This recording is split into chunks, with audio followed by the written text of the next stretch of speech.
Hey everyone, welcome back to Shigaraki today. We have an amazing story on what if Deku was trapped in the backrooms for 10,000 years before UA. If you enjoy these videos, don't forget to like, subscribe, and leave a comment. It really helps the channel grow. Now, let's jump straight into the video. The darkness that he had been trapped in for what felt like years had seemed to grow darker. Where they'd seemed to ask, "Aren't your so-called friends going to come save you? He's got to be around here somewhere. Keep looking, this is the place." A voice that he had long forgotten called out.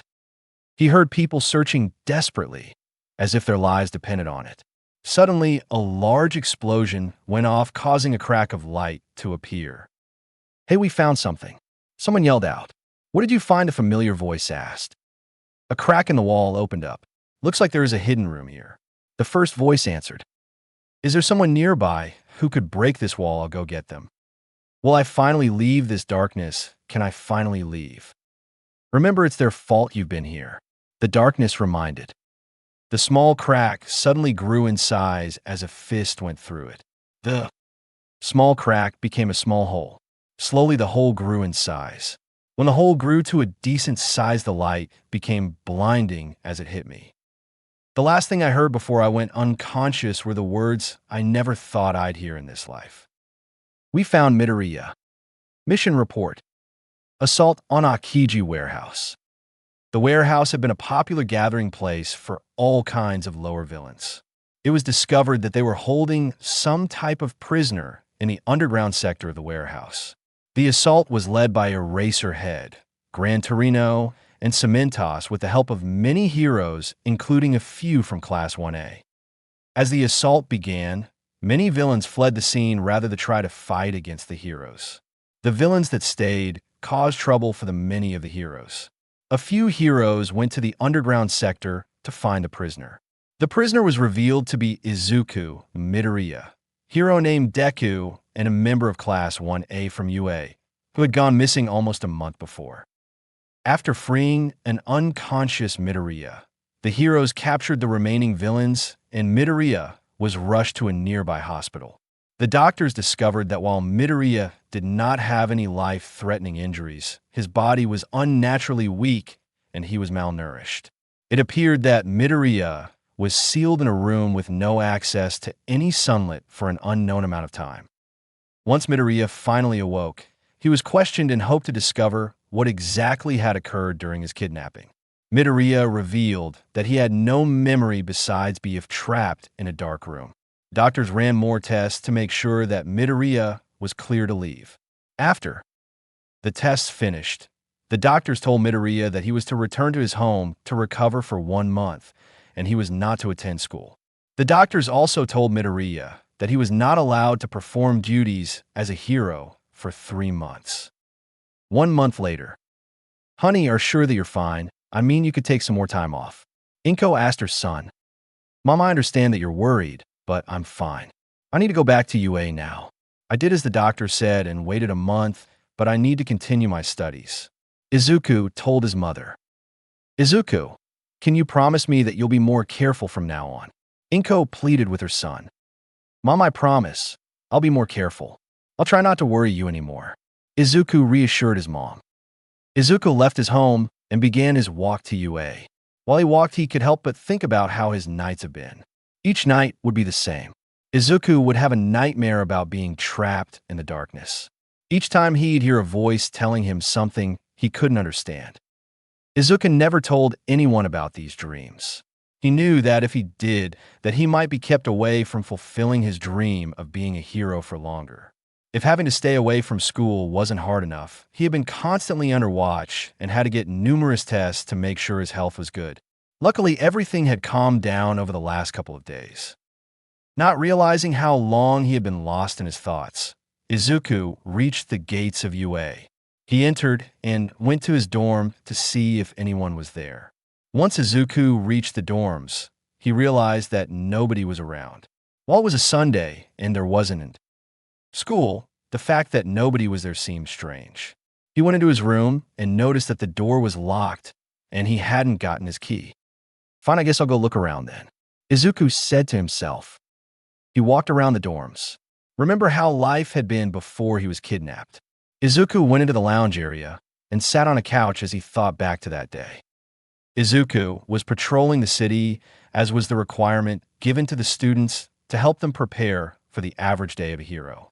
The day had almost been finished as he saw a boy who seemed a bit older than him being chased by 3 men. Izuku ran after them and prepared for a fight. He caught up to them as they entered an alley. "Hey, may I ask what you 3 men are doing chasing this boy?" Izuku asked the men. "Nothing much," one of the men answered as his body turned into a sharp, thorn-like substance, just setting a trap. Izuku turned around as 4 men appeared behind him. "Great, just what I needed today," Izuku thought to himself. "Full Cal," Izuku said as he prepared to fight. Suddenly, chains popped out of the wall and tied itself tightly around Izuku. One of the men jumped from the rooftop and trapped Izuku in a bubble of water. 2 of the men on each side of him shot lightning into the bubble, causing Izuku to try to scream out in pain. The lightning continued until Izuku was weakened and fell to the ground. "We got what we were after. Now let's get out of here before we attract any attention," one of the men told the rest. A car appeared outside the alley, and the men carrying Izuku walked to the car. As the men started entering the car, Izuku made an attempt to get away. Due to him being weak, he got maybe 2 feet before Few fell. The Thorn Man grabbed him, cutting Izuku with his touch. "Now, let's not make this difficult," the man told Izuku. "Deku, are you okay?" a voice called out. Izuku turned to see Uraraka running towards him. Suddenly, Izuku was thrown into the car and was knocked unconscious by his captors. "How did I let myself fall to those villains? Some hero I am," Izuku told himself. "From what I read in the report, you weren't given the best situation to fight in." Izuku turned to see All Might walking towards him. "All Might, it's been a while." "Yes, young Midoriya, it has been. I see that you're still troubled with your kidnapping. How can I be a great hero when I let myself get captured by villains?" For most heroes in your position, the same result would have occurred. And besides, you are still a child. Whereas everyone, I thought that someone would have been here. Aizawa had them go on a 3-day training trip. They should be returning tomorrow afternoon. "I see. Well, that would explain where everyone is. How's everything been since I went missing? I was only told the bare minimum." "Well, from what I was told, Uraraka had sent out a message to the other students about what happened. They looked for the car which took you, but were unsuccessful. There was a big commotion following your disappearance. From what I heard, the school came under some heavy fire from media." "Yes, the media was strongly attacking the school for the first few days. The attack slowed down once your kidnappers were caught by Endeavor. Todoroki's dad caught them," Ikuzu thought. "They were heavy questioned, but we discovered that they gave you to some villain they would not reveal the name to. Apparently, the villain had threatened them to a level where they wouldn't reveal anything. After that, the Hero League teamed up with the police and started to heavily attack any place that villains were thought to have been hiding out at. Sadly, it took 3 weeks to find the right compound. Well, it's not anyone's fault besides mine own. Young Midoriya, once you were kidnapped, I was devastated. If only I had my powers still, I would have searched nonstop until I found you. All Might, I know you would have, but from now on it's my duty to become the new symbol of peace. Excuse me, I'd like to get some rest."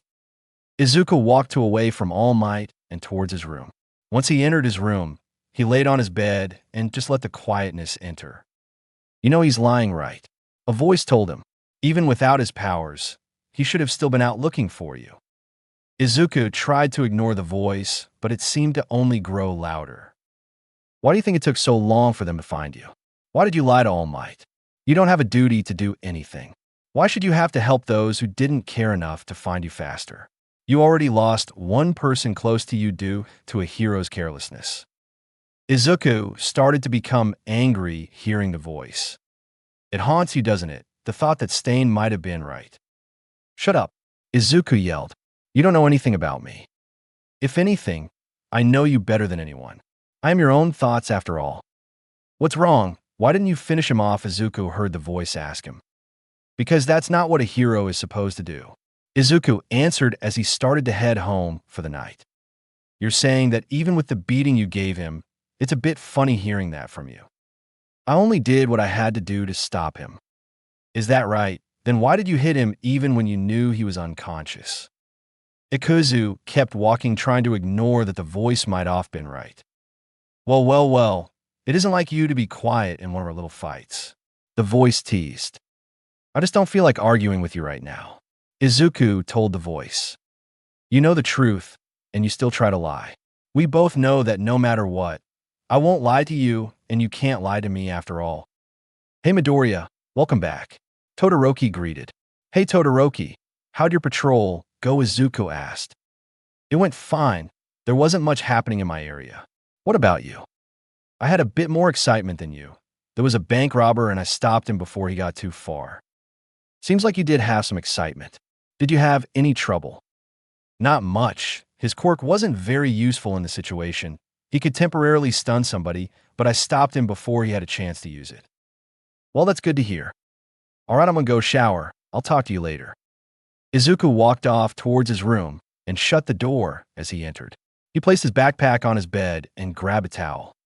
Shouldn't you hide your spoils of war before you head out? The voice asked Izuku. Shouldn't you stop being so annoying? Wow, aren't you getting aggressive? Izuku decided to ignore the voice until further notice. Luckily, the voice decided to stay quiet as well. The rest of the day went usually well. The voice didn't even say anything for the rest of the day. The voice remained quiet for the rest of the week. While that had been good for Izuku, eventually it became a problem. Izuku worried on whether or not the voice was even there in the first place. This bothered Izuku more than the voice ever did. Classes became more difficult since Izuku had trouble concentrating. He couldn't focus when he was out on patrols. His training became harder. Izuku worried that he was going crazy. Was the voice never there to begin with? Where had those thoughts come from? Why was this bothering him so much? Shouldn't he be glad the voice was gone? Hey Deku, are you okay? Uraraka asked, concerned with her friend. I'm fine. I've just felt a bit off lately. Izuku answered. Well, what's been bothering you? If you don't want to talk about it, it's fine.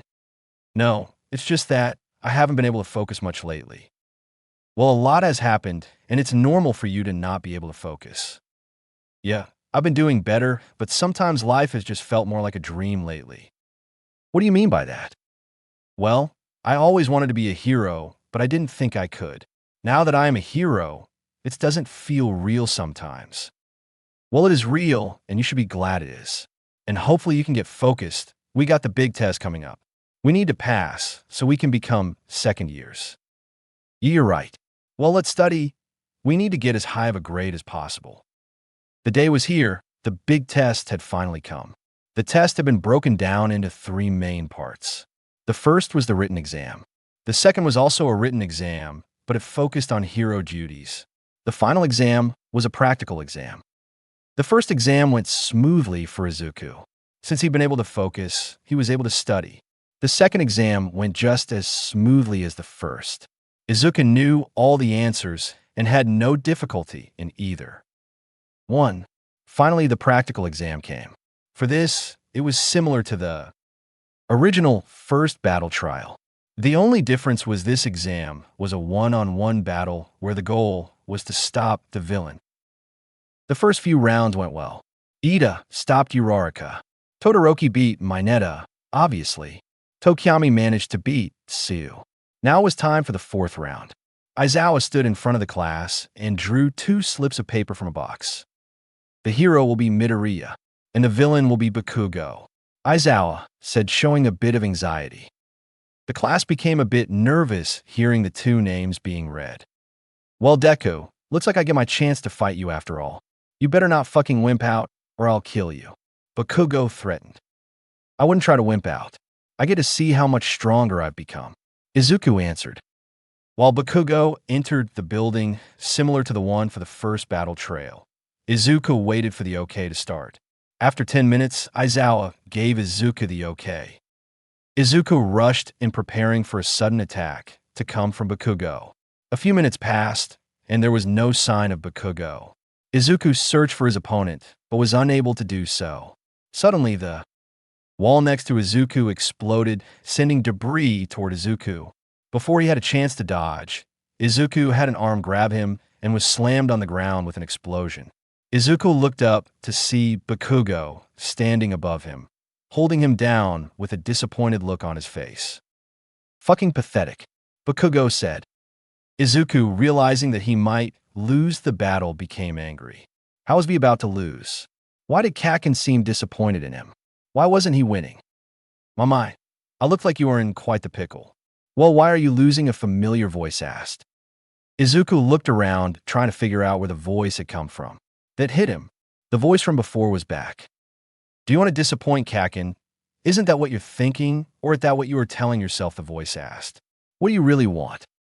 Izuku suddenly grabbed Bakugo's arm and threw him on the ground. Instead of trying to put the handcuffs on and ending the fight, Izuku threw Bakugo through a wall. "I want revenge. 10 years worth of revenge." As Bakugo stood back up after being suddenly thrown into a wall, he saw Izuku already in front of him. Before he had a chance to react, he was kicked through the wall. "My, now who's pathetic now?" Kakin Izuku asked. Bakugo got up and had a look which could only be described as pure rage appear on his face. Bakugo launched himself towards Izuku, and he prepared to fire an explosion. As Izuku saw this, he prepared himself and jumped toward Bakugo, kicking him in the stomach and launching him to the other side of the room. In a nearby shed outside the buildings, the students and Aizawa watched the fight. The other students watched the fight go on. They saw the fight progress from a test to an all-out brawl. It seems like they forgot that this was a test. So you pointed out. Well, seeing how Bakugo is the villain, he won't let himself go down easily. You'd probably have to knock him just to get the handcuffs on him, Kirishima told Tsu. And I think that Bakugo wouldn't want to lose a fight to Midoriya. I know they knew each other since they were young, but they never seemed to have the best relationship, Uraraka said. Well, after all these years, maybe Izuku's frustration is coming out, and in this type of scenario, they're allowed to go all out, Shoji suggested. Well, for far will they be allowed to go until the fight stops, Lita asks. Well, we'll go until either it ends or till I stop it, Aizawa reveals. Both Izuku and Bakugo are both hurt. Their costumes have gotten quite ripped. As they heavily breath, they stare each other down. I'm not going to lose to you, Deku, Bakugo yells. I'm not going to lose to you. Not again. I won't lose to you ever again, Midoriya yells back. As they catch their breath, they both prepare to launch their next attack. Izuku watches to see what Bakugo does. Bakugo, seeing how Izuku is just waiting, decides to go all out. Bakugo puts one of his arms up and reaches for the pin on his gauntlet. As Izuku sees this, he activates One for All. One for All 14%, Izuku thinks as he runs toward Bakugo. As the explosion comes out of Bakugo's gauntlet, Izuku slides and barely goes under the explosion. As Izuku gets close to Bakugo, he gets himself back onto his feet and prepares to kick Bakugo. As Bakugo sees what Izuku plans to do, Bakugo launches himself backwards with an explosion only to knock himself into a wall. When did that wall get there? I could have sworn I had more room, Bakugo thinks as he sees Izuku less than a foot from him. As Bakugo tries to move, his body freezes up for a moment from the blow it took launching into the wall. This one moment proved to be enough as Izuku kicked Bakugo through the wall into the far wall of the next room. Izuku rushes forward to land another hit before Bakugo has a chance to recover. Izuku kicks Bakugo in the side of the head, knocking him sideways through the adjacent wall. Izuku rushes forward again, this time kicking Bakugo on his chin, knocking him through the roof. Izuku jumps from floor to floor, knocking Bakugo higher and higher through more floors until they find themselves on the top of the building. As Izuku sees Bakugo struggling to get up, he hears the voice speaking.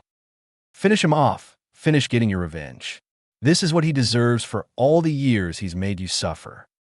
Izuku walked up to Bakugo as he reactivated One for All. As he got close to Bakugo, he noticed that One for All suddenly stopped. Izuku turned to see that Aizawa was standing behind him. I don't think you need your quirk to put the handcuffs on him, Aizawa told Izuku. Well, I was just being careful in case he tried to attack me. Izuku replied. I thought that it would be best if I stayed on guard. Well, the match is over now. Go and see Recovery Girl to make sure that you're okay. If you're cleared, you can go see the other students to see the rest of the tests. Aizawa said. As Izuku started to walk off, Bakugo tried to stand up. This match isn't fucking over yet. I won't accept this. I won't fucking accept I lost because the match was stopped. Bakugo struggled to say. You aren't in any condition to fight. You were getting attacked without even being able to defend yourself. Aizawa told Bakugo. No, I won't fucking lose like this. If I'm going to lose, then it will be because I was knocked out. I won't fucking accept this. Bakugo yelled. Fine then, I'll end this your way then, Midoriya said. Aizawa turned to where Midoriya was only to see that he was gone. Aizawa turned back to Midoriya just in time to see him kick Bakugo in the side of the head, knocking him out. Aizawa was surprised at Midoriya's action, but before he could ask him why he did that, Midoriya answered the question. This seemed like the best course of action. Kaken will have accept this loss now, Midoriya said as he left to go see Recovery Girl. After Izuku met with Recovery Girl and was cleared safe to watch the rest of the tests, he walked to the shed thinking about the matches. It felt good, didn't it? The voice asked him. Wait, why should I ask you? I already know the answer. You got your revenge on Kaken for all the years of bullying. You showed him that you aren't useless. Then why don't I feel as good as I feel like something is missing? Izuku asked. You know the answer to that as well, don't you? It's all Aizawa's fault. If it wasn't for him, then you could have finished Kaken off. Before Izuku had a chance to say anything else, he realized that he was at the shed. As he entered, he was met by his classmates. Hey Midoriya, how are you feeling? Lita asked. Hey, congrats on beating Bakugo. Kaminari told Izuku. I wasn't sure if you could do it, but you beat Bakugo. Good job. Shiro congratulated. As Izuku heard his classmates talking to him, he heard the voice. Annoying. All of them are just annoying. It said. Hey Deku, are you okay? Uraraka asked. Yeah, I'm doing fine. Izuku answered. I'm just curious about how the other tests will turn out. The students, instead of asking Izuku what they all wanted to know, turned their attention to the screen showing the current fight. The fight was between Todoroki and Tsu. As Tsu tried to stop Todoroki's movements, she couldn't due to his quirk. Suddenly Aizawa's phone went off. He answered it and almost immediately turned around and faced Izuku. Midoriya, it's for you, Aizawa said as he gave the phone to Izuku. Hello, Izuku said. Hello, boy, the voice of All Might said. There's a problem. What's the problem? Izuku asked. It's your mother. There was a villain and hero fighting near your home, and she got hurt. She's being rushed to the hospital right now. I think you need to hurry and get over here. It's the hospital downtown by the courthouse. All Might informed. All right, I'll be right over, Izuku said as he handed the phone back to Aizawa and rushed to the hospital. Midoriya got to the hospital and rushed towards the front desk. Before he got there, he saw All Might and ran over to him. All Might, I'm here. Where's my mom? Izuku asked. All Might turned around to face Izuku, and as he did so, Izuku saw Doctor. I'll let you tell him, the doctor said as he walked off. Izuku, this isn't easy for me to tell you, All Might said before tears flooded Izuku's eyes. Please tell me this is just a big nightmare. Tell me that this isn't real. Izuku practically begged. I'm sorry, but it is. Your mother died before they got to the hospital. There wasn't anything they could do, All Might revealed. What happened? Izuku asked. How'd she die? Well, the hero who was at the scene is nearby. Maybe he can tell you what happened. All I know is what I told you, All Might responded. Excuse me, are you Izuku? Midoriya, a hero who wore a suit which made him look like a Power Ranger, asked. Yes, that's me, Izuku responded, trying not to cry. My name is Fire Force. I have a blaze quirk. I was the hero who was at the scene. I was fighting with a villain who was going around destroying houses in the neighborhood. When I fought against him, he used a gigantification quirk which made him large enough to destroy houses with ease. When I saw him, I decided that I needed to take him out as soon as possible, so I attacked him at full power. When I did, he shrunk down to make himself smaller than a dog. Since I already attacked, the attack hit multiple houses, including the one your mom was at. Fire force revealed. I'm so sorry. Izuku froze after hearing the news. Now had not only one, but both of his parents been killed because of a hero's mistake. After a moment, Izuku just ran out of the hospital. The next morning, the students had been informed what happened to Izuku's mom. As they waited for class to start, they noticed that Izuku hadn't shown up to class yet. As the bell rang, Aizawa walking into the room. "I'll stand," Lita said as Aizawa entered. "All right, you can be seated," Aizawa told the group. Aizawa looked around the class and noticed how Izuku had been missing. "Lita, can you go check on Midoriya and see why he isn't in class?" Aizawa asked the class president. "Sure thing," Lita responded as he rushed off back to the dorms. As Lita arrived outside Izuku's door, he knocked trying to get Izuku's attention. After knocking twice and no answer, Lita decided to try to open the door. As he did, the door opened up. "Hey, Midoriya, Aizawa asked me to come check up on you," Lita said. As Lita realized he wasn't going to get a response, he decided to enter the room. As he did, he discovered two things. The first was that all the furniture in the room had been destroyed. The second was that Izuku wasn't there. With the disappearance of a friend, time seemed to stop that day. Although with everything, people eventually move on. After all, it was his decision. It has now been 3 years since the student known as Izuku Midoriya disappeared. The media made a big deal about it in the beginning, but they quickly lost interest in the topic after a couple weeks. Even with the heroes, they eventually stopped searching. Izuku was his own person, and he could decide his own. The name Izuku Midoriya is only known to the few who once knew him. The world had changed in the coming years. All of his former classmates had now graduated and become heroes. The identity of a traitor was never discovered. Everyone moved on with their lives, but they all remembered their friend. Endeavor was still the #1 hero. He had managed to keep that title after All Might was forced to retire. The way of heroes had begun to be questioned after a recent event. The villain alliance had been too quiet in the past few years. They took less actions, but each one left a lasting impact. They focused less on the students and more on the hero community as a whole. With the rise in villains since All Might's retirement, they had chosen to only enlist the villains who had shared a common goal, which had changed multiple times. It seemed as if someone had been manipulating the League from the shadows. With a new day coming to its end, a man with short, unruly green hair walked down the street. He took a look at his phone before he turned around and headed toward the new destination. What is wrong with this world? You know exactly what's wrong with this world. The streets were roaring with excitement. There was a battle going on between heroes and villains. This battle was quite tame compared to other battles. But like how most of these battles go, the heroes were gaining the upper hand. One of the younger villains, seeing he was about to lose, decided to run away. He ran, but noticed he was being followed by 2 female heroes.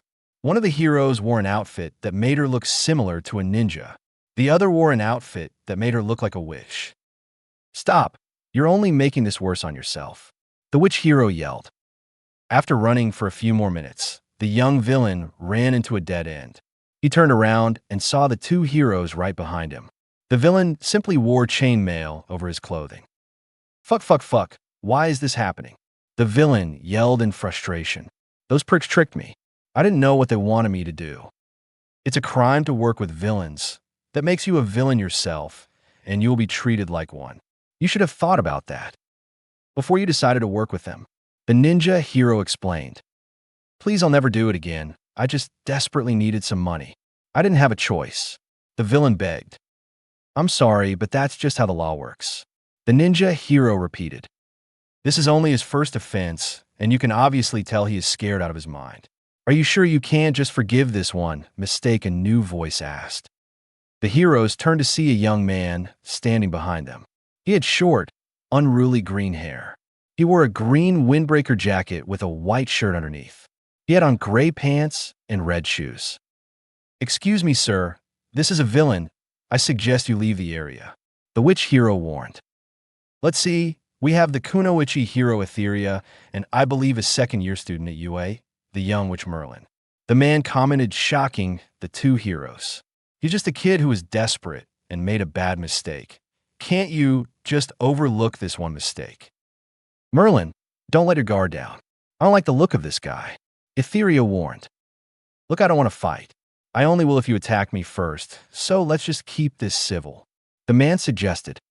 Etheria rushed towards a man, pulling a kunai out. Someone like you is definitely quite suspicious. I'm going to have to take you in for questioning. Etheria tried to deliver multiple strikes that were all dodged. Etheria jumped back, but noticed that the man instantly closed the gap. Before she had a chance to be surprised, the man delivered a strong kick into Etheria's stomach. Etheria was sent back by Merlin, clutching her stomach in pain. Hey, I warned you. I didn't want to fight. I was simply defending myself. The man explained. Merlin raised her arms preparing for a fight, but was lost in shock as the man disappeared, then reappeared with his hand on her shoulder. I wouldn't do that if I were you.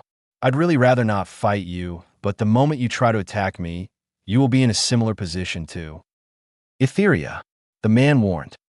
The man walked forward, leaving Merlin cowering in fear. He walked up to the young villain as he put his hand in his shoulder. I suggest you leave while you have the chance. The young villain took off, running faster than when he was being chased by the heroes. The man started to walk away before he stopped in from a Merlin. I know you have something you want to ask. Just ask me. He told Merlin. Why did you let me man go? And why are you just leaving without finishing us off? Aren't you a villain? I don't believe that the world is so black and white like most of society believes. Sometimes good people do bad things, and bad people do good things. It's just the way society sees everything that messes with people's perspective. The man explained. Who are you? Merlin asked. Call me Mito. I can tell that you can become a fantastic hero, but you are being held back. If you ever want to become better than others believe you to be, then I'll show you that path. Mito declared as he left Merlin there to ponder on his words. Izuku calmly walked down the streets after his recent encounter. Without thinking of any of the recent events, he stopped at a cafe to get some coffee. As he was sitting, enjoying his coffee, an individual approached him. The person wore a large trench coat and a hat covering their face. Quit it with that disguise. You're being more suspicious dressed like that, Izuku told his companion. The person took off the trench coat and revealed a younger man. He had long blue hair that went down to his shoulders. He had blue eyes and wore what looked like a normal school uniform. I don't know why you wanted to meet in public. Aren't you trying to stay hidden? The boy asked. Haven't you ever heard of hiding in plain sight? You need to be calmer than this, Tatsumi, or you'll never succeed in life, Izuku warned. Well, tell me, why did you want to meet with me, Mito? Tell me, what's your opinion on society as a whole? It might take me some time to explain it. Tatsumi, take all the time you need. We are here for you. After taking a second to think and take a deep breath, Tatsumi began to speak. Society is too heavily focused on heroes and quirks. Back in the pre-quirk days, society was trying to develop and create new, better ways to live. Now everyone is just complacent and is forgetting of the hardships of others. They only want to see heroes fighting villains and coming out on top. Tatsumi explained. And what do you want to do about it? Romeo asked. You know what I want to do? I want you to tell me. I want to become the person who helps put society back on track to advancing. And I want to help you be able to do that. But first you need a plan. Without a proper plan, everything you try will fail. Excuse me, sir. Can I take your order? A waiter asked. May I have some more time to think? Izuku politely requested. The waiter walked away, leaving Tatsumi and Romeo alone again. You tell me that you want to help me, but all you've done is talk to me. How are you supposed to be helping me? Tatsumi asked. Before you go and try to change society, make sure you know yourself, and if you can actually do it, Romeo stated as he stood up to leave. I'll be contacting you soon. Hopefully you'll be able to answer my question next time. A few days have passed since Izuku met with Tatsumi. Izuku was sitting down on a bench in an abandoned park. He sat there enjoying the rays of sunlight, sitting his skin. Why do you keep this facade up? You know you want to get involved. It is not my place now. I know what needs to be done. Whether or not it needs to be done, you should be leaving the charge. You shouldn't be hiding in the background. When it is my time to re-enter the spotlight, and will do it, but for now I will remain as I am. Don't give to that bullshit. You know that you getting involved will change everything like you want it to. You are right, but I have a more interesting idea of achieving that. The sound of footsteps could be heard in the seemingly abandoned park. Izuku looked to his side to see a girl with short brown hair and bright green eyes. She wore an outfit that showed she was a student at UA. "I finally found you," she said as she stopped to catch her breath. "Well, hello there, Mrs. Merlin, or should I say Lindsay Razor. What can I do for you? Or are you here to arrest me?" Izuku asked. "What did you mean when you said I was being held back? Ever since I met you, those words were stuck at the back of my head. I needed to find you to ask." Lindsay confessed. "You have great talent and a strong quirk, but the way you fought that day showed little conviction. You didn't seem to know why you were there or what you were fighting for." "What are you talking about? I was fighting those villains." "You were there, but you didn't seem to be fighting against them. You seemed conflicted the entire time." Lindsay took a step back, surprised at the words she heard. Surprised because she knew that this man was right. Those villains, it didn't seem like bad guys. Especially the one you let go. He truly seemed like he was desperate. But those I fought against didn't seem to have a care about that. They seemed to only care about defeating them, making a good show, even once they defeated the villains. Lindsay revealed. "Go on, you have more to tell." Izuku invited. "When the kid you let go was begging to let us go, I wanted to, but Etheria, the hero I was interning with, didn't seem to even care. Is there something wrong with me? A hero shouldn't have these thoughts." "Lindsay, there is nothing wrong with you. You are thinking like a true hero. The original heroes fought for the good of the people, but now they fight for popularity and income. You are a rare rose in a garden of weeds." What do you mean?" "You have talent, but others don't see that. They simply see you as another person who wants to become a hero. Your talent is being wasted. Let me help you. I will help you become the hero you desire to be." "Why do you want to help me? What makes me different than anyone else?" "What makes you different is you truly care. You remind me of someone I met. Someone who wanted to change the world for the better, who had ideas that questioned everything everyone believed in. You can become the hero that you wish to be." Izuku stood up from his seat and held out his hand. "Let me become the person who helps you fulfill your dream." Izuku lay down on his bed as he was looking through his phone. He had a face of general disinterest as he threw his phone across the room. "What's wrong? Shouldn't you be excited? You know that this is more complicated than you'd think. But you're making it this way. You could just do everything yourself you were going to before. What's stopping you?" The phone Izuku just threw across the room dinged, gaining Izuku's attention. Izuku looked at it, seeing he had gotten a new text. After reading it, Izuku grabbed a coat and left his apartment. The walk was a quiet one. Since it was so late, there was hardly anyone in the streets. Izuku reached an abandoned beach when he saw two people standing in the sand. "I'm glad that you both decided to take the offer." Izuku greeted the two. "Mito, you didn't tell me you were planning on training anyone else." Tatsumi complained. "Well, let's have a quick introduction. Tatsumi, this is Lindsay. Lindsay, this is Tatsumi. Now I only have 2 rules for you two.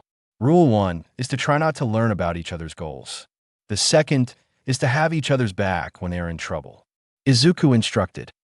"So Mito, how are you planning on training us?" Lisne asked. "Well, both of you have the potential to become very powerful. The problem is nobody has discovered the way to help you grow or have chosen to not tell you. I will help you grow, although my training will be very excruciating and unorthodox." Izuku explained, "Do you both still want to be trained by me?" "Yes," the teens both answered. "Good. Well, we will start by training your bodies. While quirks are extremely unique, it is all based off your body. If your body is weak, then you might not be able to use your own power without hurting yourself. So for the next month, I want you two to train as hard as you can to get stronger. Although I have 2 rules for this. The first is that you two can only train together. The second is that neither of you can use your quirks in this training." "Wait," what Tatsumi said, confused. "All right then, I'll trust your judgment," Lindsay replied. How can you just agree so easily? Tatsumi asked. Well, he obviously knows more than we do. I've seen only a bit of his strength, and I know that he is very powerful. I trust him, Lindsay answered. I know that he is powerful as well, but I don't see the point in it. Tatsumi argued. Well, hopefully you will by the next time I see you two. Meet here at the same time in exactly 1 month from today. Hopefully you two will be able to please me by then, Izuku said as he started to walk off. Also, neither of you will see me until next month. Izuku walked off, leaving his two students alone. Since we have to train together, we probably should exchange numbers, Lindsay suggested. I guess Tatsumi agreed. After exchanging numbers, the two split up and headed home. They agreed to meet up the next day. On the way back, Lindsay met up with a girl who had two horns coming out of the side of her head, light brown hair, and a school uniform. Hey Lindsay, what are you doing out so late? The girl asked. I was just out getting some air. Why are you out so late? Rebecca, Lindsay asked. Well, there was a party going on, and I just couldn't miss it. The one now known as Rebecca replied. You and your parties. One of these days you're going to get caught sneaking out so much. Well, we better get back. It's starting to get late. Well, since we were already out, we should go have some fun, a night out on the town. It'll be fun. Well, that is until Simon eventually catches you being out so late and you get in trouble. Simon won't get me in trouble. He'll have my back. He's more likely to turn you into the teachers for breaking curfew. The two girls continued to talk as they entered the luxurious UA. As they entered their dorms, Lindsay went to her room where he started to write in a notebook. I'll do whatever I can to get stronger. I need to. Back out in the abandoned streets, Tatsumi was walking down a shady-looking road. Tatsumi walked past a shady duo of men who seemed to pay no mind to him. After entering a seemingly abandoned building, he was met by an older lady with purple hair. Where were you? She asked. I was out for a walk. Is there something wrong with that? Tatsumi replied. No, I just don't want you to end up like your brother. The woman replied. Now go get some sleep. Remember, you still have school. All right, and trust me, I'd rather not end up in jail. Tatsumi walked into another room where about 8 kids of varying ages were all sleeping. Tatsumi laid down on the floor next to them. I'll get us out of this dump. You guys deserve better. Tatsumi, are you there? A young girl who was laying next to Tatsumi asked. I'm here. Why are you awake right now? Tatsumi replied. I'm hungry. The girl simply answered. And I'm cold. Well, go to sleep right now, and I'll get you some food in the morning. Okay, mind, Tatsumi told the girl. Okay, I'll try. Good night, Mine said as she closed her eyes.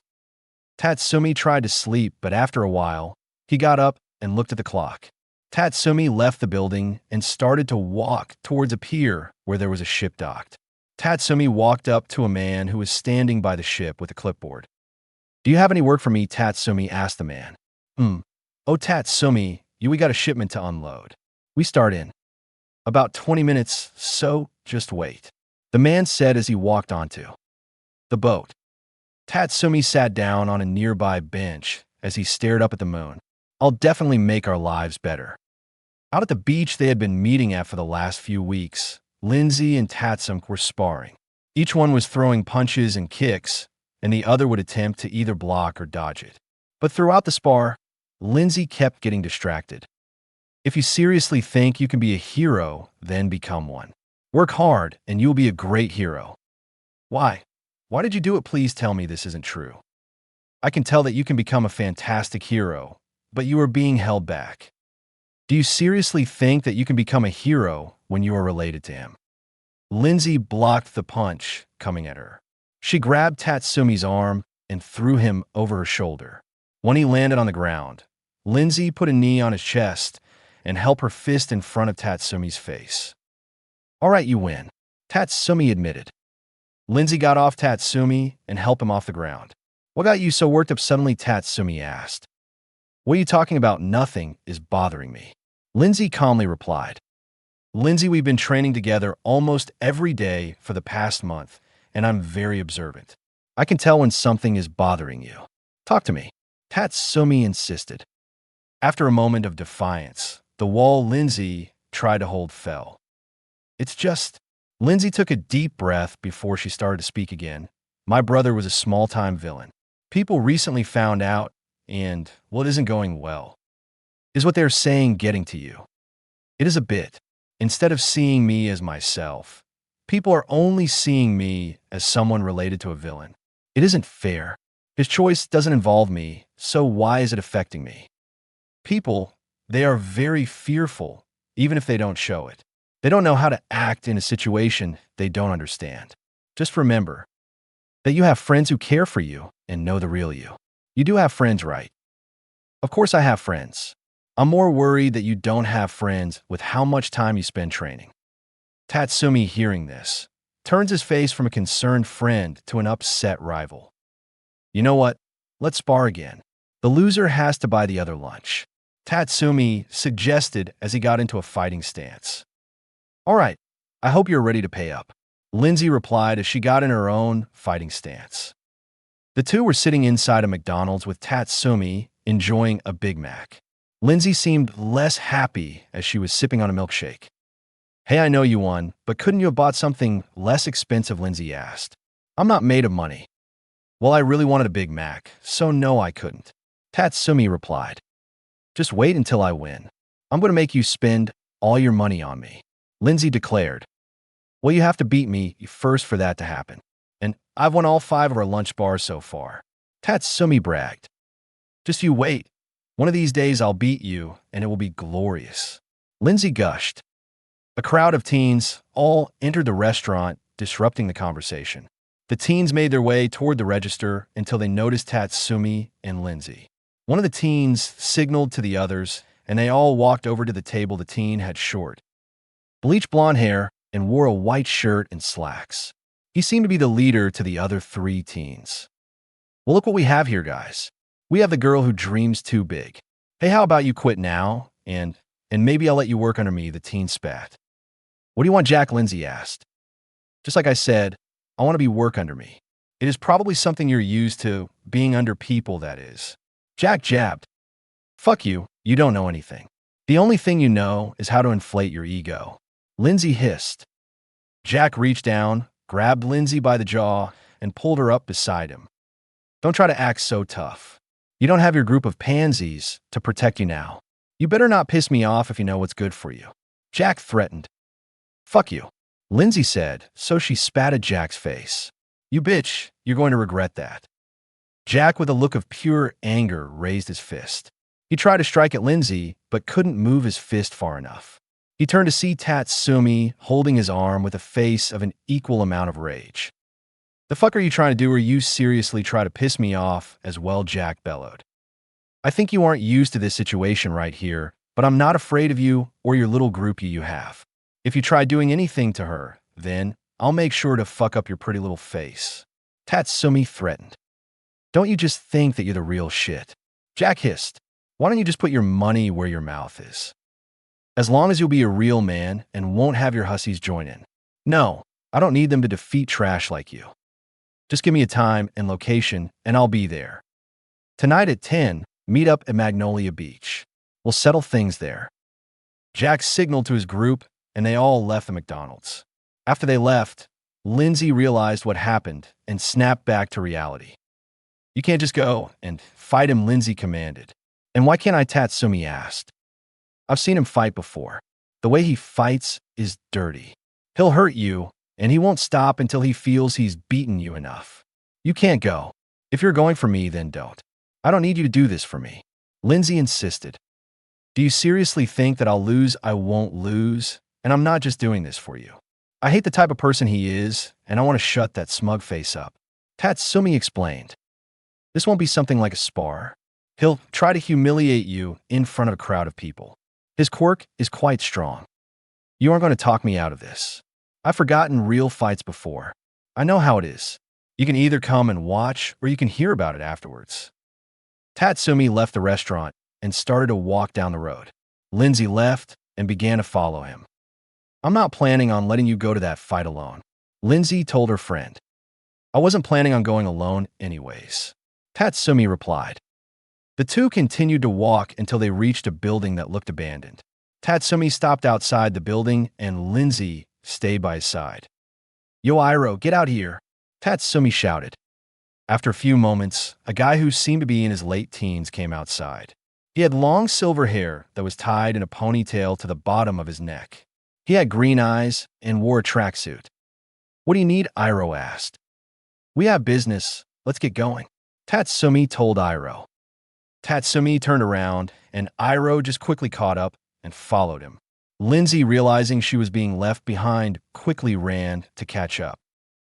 The time had come for the fight to begin. Tatsumi, Lindsay, and Iroh were at the meeting spot for the fight. The beach was crowded with a bunch of teens who were obviously students, although it was unable to tell where they were from since none of the students wore uniforms. "I see you didn't chicken out. I'll give you props for it," Jack called out, standing in a lower part of the beach that had no one else. "Why the hell would I back out from fighting you? You aren't that tough," Tatsumi replied as he jumped down. "I hope you don't mind the crowd. They enjoying seeing a good fight.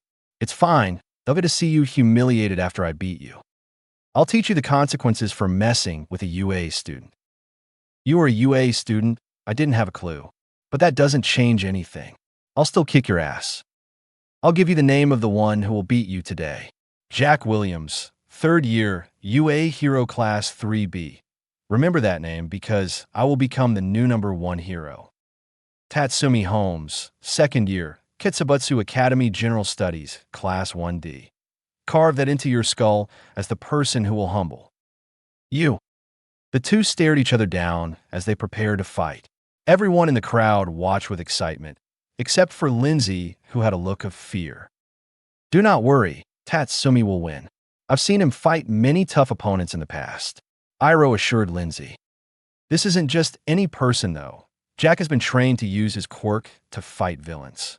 He has experience, and he's been in the top 4 once in the sports festival," Lindsay revealed. "Then this will be great practice then," Iroh responded as he turned towards where the fight would soon begin. "Just to be clear, are quirks allowed in this fight?" Tatsumi asked. "Of course, someone like you will need every advantage he can get to defeat me," Jack answered. The two heroes both got into a fighting position and continued to stare each other down. After a few moments, Tatsumi charged forward. "I got this in the bag. I just need to counter his initial punch and drag him to the ground. Afterwards, I'll trap him and take my time humiliating him," Jack thought to himself as he got into a lower stance. As Jack prepared for Tatsumi to attack, Tatsumi noticed the shift in stances. Tatsumi stopped just outside of arm's reach from Jack. Tatsumi shifted his weight and sent a powerful kick into Jack's ribs. As Jack felt the pain from the attack, Tatsumi rushed forward and punched Jack in his jaw. Jack stumbled back, but got kicked to the ground by another kick. "Man, this guy's giving Jack a challenge. Jack hasn't even landed a hit yet," someone in the crowd pointed out. Jack, realizing that this person was right, had a face full of rage. He slammed his fists on the ground, and a pillar of sand shot forward and managed to hit Tatsumi right in the stomach, knocking all the air out of him. Tatsumi fell to the ground as Jack stood above him with a face of twisted joy. "You shouldn't have allowed me to hit the ground. My quirk is Sandstorm. It allows me to control sand and create sand from any type of dirt or stone as long as I touch it. This beach is the perfect place for me to fight. You lost the moment you decided to fight me on the beach," Jack bragged. "This is why you snobba bastards are so easy to fight. You literally tell me how to beat you," Tatsumi replied as his hand smacked the ground. Tatsumi jumped up, and Jack went for a punch. Tatsumi dodged the punch and grabbed Jack's wrist. A column of earth shot upwards and wrapped around Jack's wrist. Tatsumi grabbed Jack's other wrist, and another column of earth shot up and trapped his arm. Jack tried pulling his wrists out of the columns, but to no avail. He then tried to kick the columns, but realized he was not strong enough to break them. "You are finished. You cannot move, and you cannot use your quirk. This fight is finished. You are defeated," Tatsumi declared. No, I can't lose. I can't lose," Jack screamed as he continued to struggle. Tatsumi, satisfied in his victory, turned his back and began to walk away. Jack, seeing this, became lost in his rage. "Anthony hit him." Tatsumi turned to see one of the people in the crowd jump down by Jack, generating lightning. He shot a large column of lightning at Tatsumi. Before the lightning hit its mark, Iroh jumped between Tatsumi and the lightning. Iroh raised his hand and caught the lightning. Iroh threw the lightning back at Anthony and knocked him into the sea. Look at you. You act like you were tough, but once you lost, you call for your buddies to fight for you. You aren't a hero. You're a child. Tatsumi walked away with Iroh behind him. Further away, there was another individual watching the fight. He watched through binoculars and seemed to be satisfied. I see why you chose him now. He shows potential. He has companions, and he can see the truth of the world. He is ready. But what about her? She's been ready. She just needs to gain that last push. But I can't be the one to show her.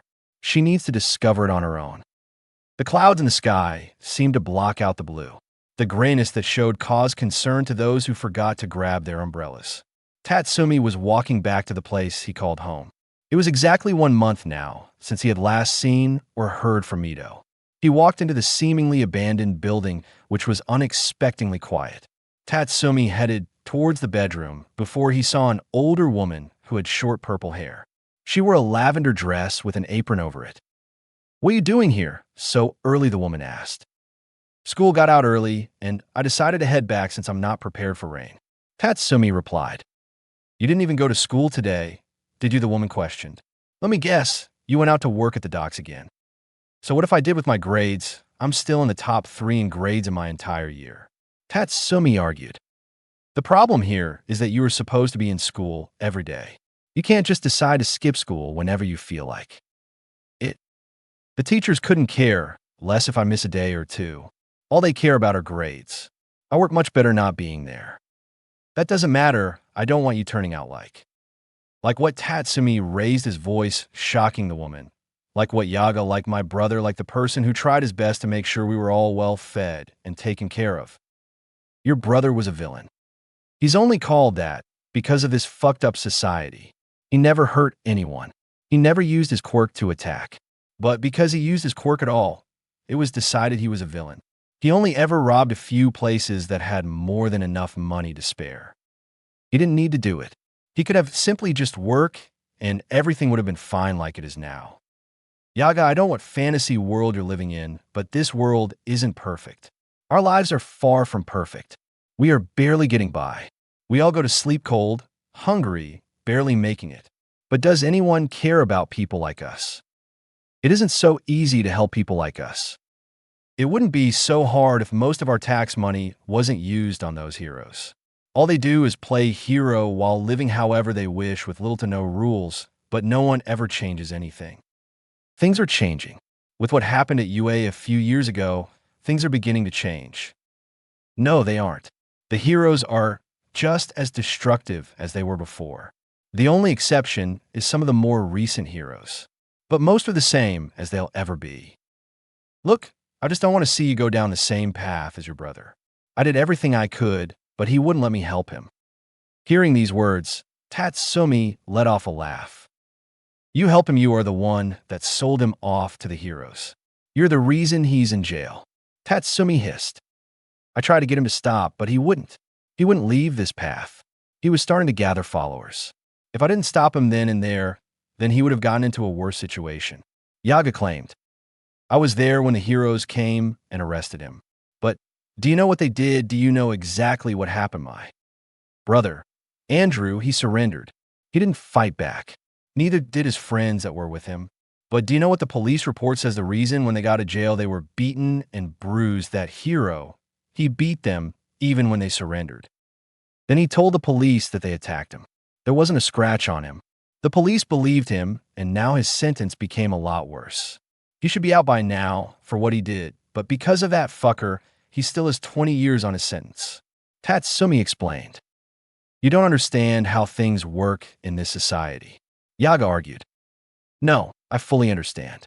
I understand how twisted this society is. The problem is that nobody is trying to fix it. Tatsumi, I didn't want what happened to happen. You might not have, but you're the cause of it." Tatsumi walked away into the bedroom and closed the door.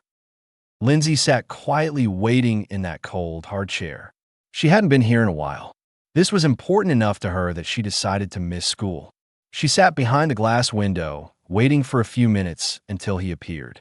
Even though it had been a few years since she last saw him, he was still taller than her. He took a seat on the other side of the glass. He wore the orange prison uniform, and his black hair had grown until it was a mess which went past his shoulders. She stared into his green eyes as he decided to speak first. "It's been a while since you've been here, Lindsay. What can I do for you?" the man asked. "Can't I just come visit my brother every once in a while?" Michael Lindsay replied. "With it being, especially since I'm guessing you're missing school to come visit me, and it's been almost a year since you last visited me." Michael refuted. "So what can I do for you?" "I want to know the reason you became a villain. I never asked you before because I didn't think I needed to know why. Lately, I've been wondering your reason." Lindsay revealed. "I never saw myself as a villain. While it's true I did break some laws, and I illegally used my quirk, I never used it to bring harm to anyone. What I did and what villains do are different." Michael answered. "Well, what exactly do you've never told anyone? You could get your sentence reduced if you only do that." Lindsay suggested. "I'm sorry, but that is something I can never do." "Why? Why can't you do something so simple? Why don't you look at the big picture here?" "I'm looking at the big picture. Listen, Lindsay, the world isn't as simple as you think it is. Things aren't just all black and white. Maybe being a hero, you can do things better than I did, but I don't regret a single thing I did. Nothing will ever make me regret it. I already know that Mom and Dad have already disowned me. I don't know how Phil feels because he's never visited me once, but I know how you feel. Listen to me, Lindsay. Don't ever regret any action you take. The decisions you make are more important than you think. Don't just listen to the words that others tell you. Make your decisions and base your opinions on things you know to be true. If you want to learn why I did what I did, then take my advice." A guard walked over and placed his hand on Michael's arm. "Time's up. It's time to go." "Lindsay, no matter what you feel, just remember what you were taught growing up. Just remember that, and you'll be fine." Michael told Lindsay as he was taken away. Lindsay got up and started to walk towards the exit, left alone with her own thoughts. Lindsay and Tatsumi were training down by the beach as they had been instructed to. By now, the two had a good understanding of each other's fighting style. Tatsumi sent a witch jab that Lindsay dodged. Lindsay sent a kick in return, but Tatsumi blocked it by bringing his arm up. Tatsumi grabbed Lindsay with his free arm and knocked her to the ground. Lindsay tried to throw a punch, but it was quickly grabbed by Tatsumi. Before she had a chance, Tatsumi grabbed Lindsay's other hand and pulled them both over her head with one hand. Tatsumi then trapped one of Lindsay's legs with his leg and grabbed the other leg with his free hand. Lindsay struggled to get free, but realized it was pointless. The two stared at each other, breathing heavily. "Fine, I accept it, you win," Lindsay admitted. Tatsumi took a few more deep breaths before he let go of Lindsay and collapsed on top of her. The two just laid there, exhausted, for a few moments. "You took too long to pull your leg back," Tatsumi said, breaking the silence. "It was a strong kick, but should be faster if you're going to use it." "Thanks, I'll consider that. But do you think that you could get off of me now?" Lindsay asked. "Nah, I've gotten quite comfortable here. I might just take a nap," Tatsumi replied.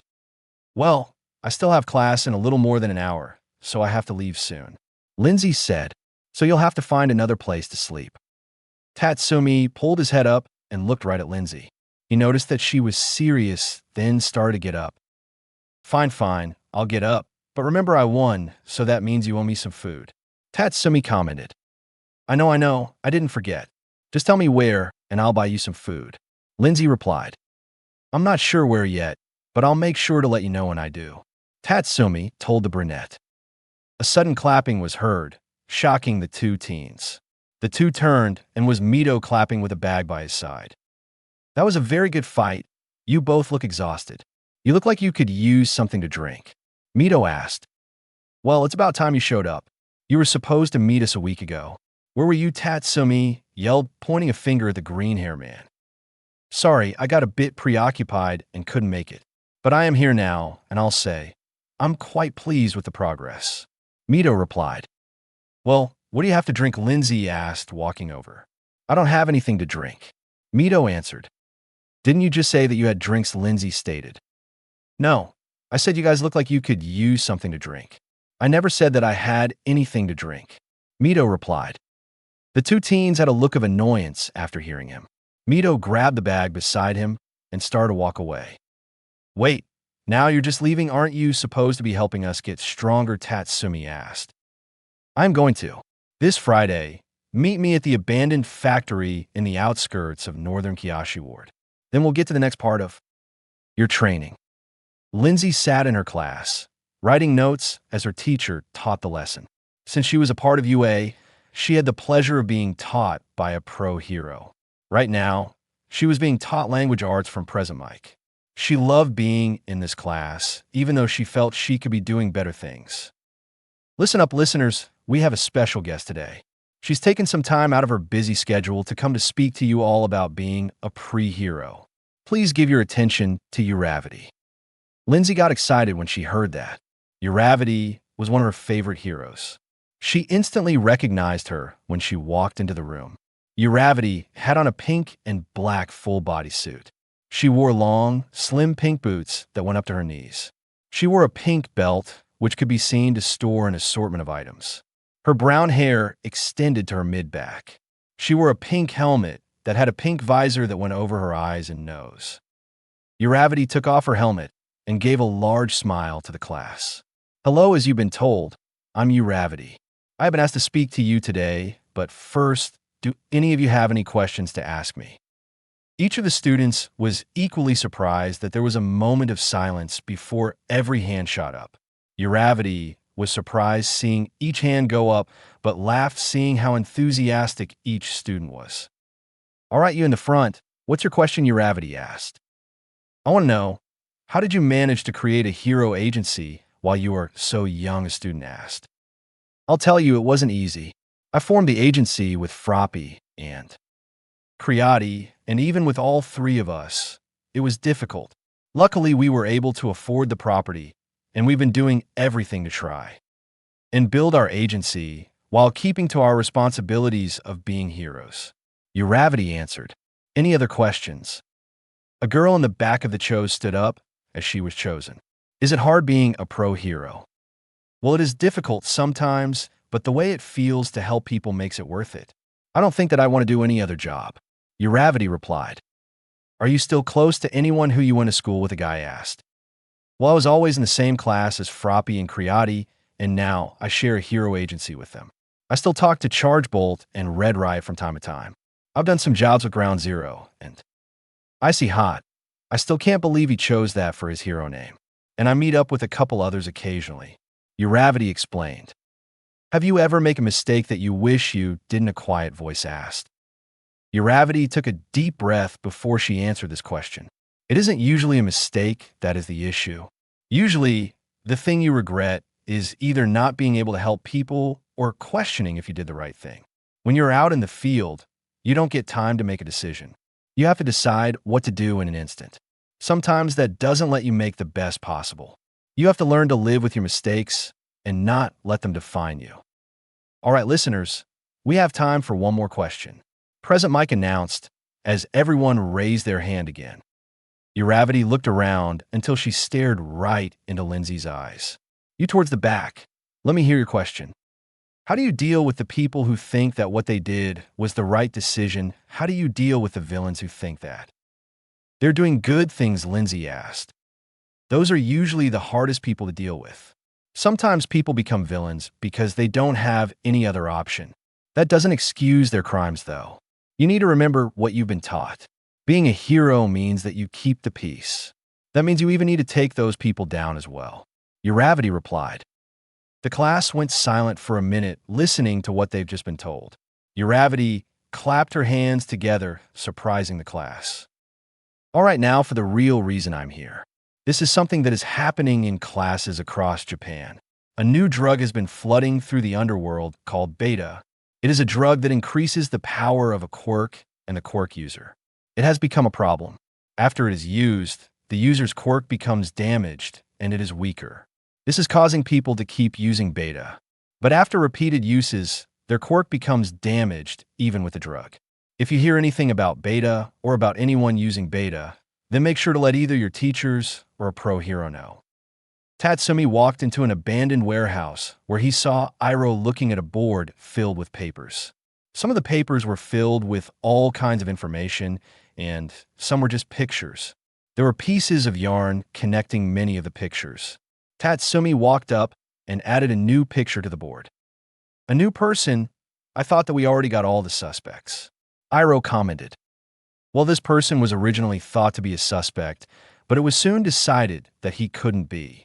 I think he might have some information that we'll need. Tatsumi replied. Do you think that you're still up for this? I know that you've made a pretty close relationship with Lindsay. Iroh asked. Do you really have such little faith in me? This is something that I have to do, regardless of my own feeling. If I'm not going to lead this, then who is Tatsumi asked. Well, if you aren't going after her, then can I have a shot? A third person asked as they entered the room. Tatsumi and Iroh turned to see a man who looked just a few years older than them. He had long, orange hair that was tied in a ponytail. He wore what looked like a soldier's uniform. Jason, when did you get back into town? Tatsumi asked, walking over to the orange-haired man. Just got back in today. I was told that you two would probably be here. So how developed is the plan? Jason asked. We've nearly got everything ready. In 1 month, we will start the plan. Iroh replied. Freeze, you three. A voice yelled from the entrance.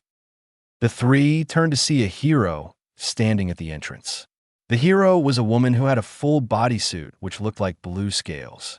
She had on a mask that covered her eyes, which matched with the rest of her outfit.